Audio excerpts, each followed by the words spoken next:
It's vegan recipes with Pat and Emily. Hi, thanks for joining me today. I'm glad you're here. For this week's episode, I'm going to share my recipe for coleslaw. It's the vinaigrette kind of coleslaw, and until today, it's just been a list of ingredients. But follow along and see how I turn this into a written recipe.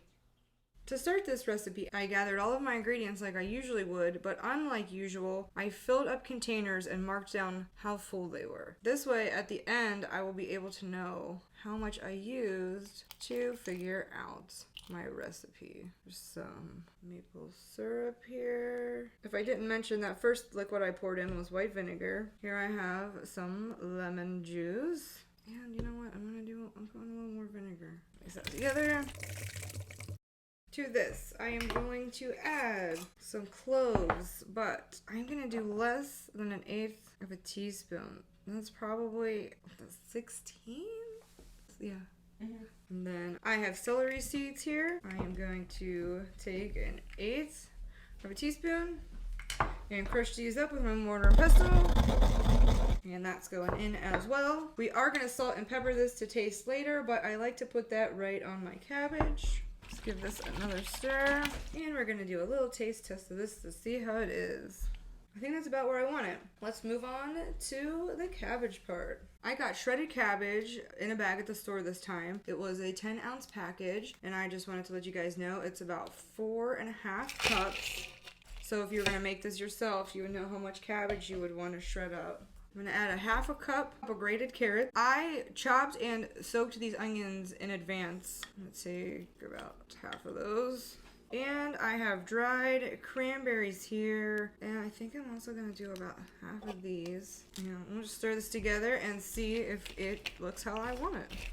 I've got a little clump of cranberries here. I'm going to separate those up. I'm going to add a little more onion to that and some more cranberries. Since I added that little bit of onions and cranberries, I'm going to give this another stir. I think that looks like a pretty good mix. Now I'm going to pepper. I like a lot of pepper and some salt. I feel like anytime you're doing cabbage, you kind of got to do the salt. Just kind of needs it for the flavor. You could cut out the salt in this if you're trying to do low sodium.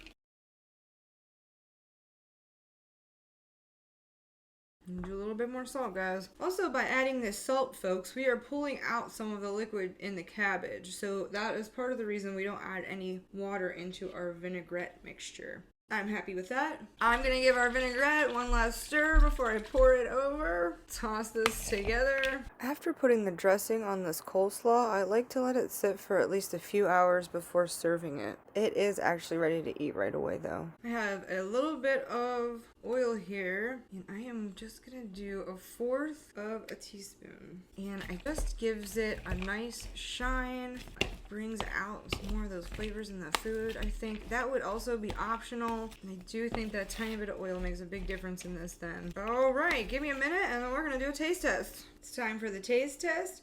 This one's a little bit different because we might have to adjust some of our ingredients. It's pretty close, but I think it needs a little bit more salt still. A tiny bit more maple syrup. And I'm just going to dump the rest of these cranberries in because I think they could work as well.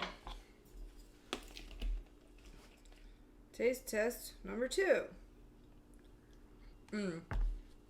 That's it. That's right where I want it to be. Finish up this recipe. I'm going to take my list of ingredients. I have it marked down that I started with 4 tablespoons of maple syrup, and now I have 2.5 left in here. So I'll just go down through, correct my measurements, and I will have a written recipe, and my coleslaw will be the same every time. Thanks for stopping by. I hope you enjoyed this. Please comment and come back next week.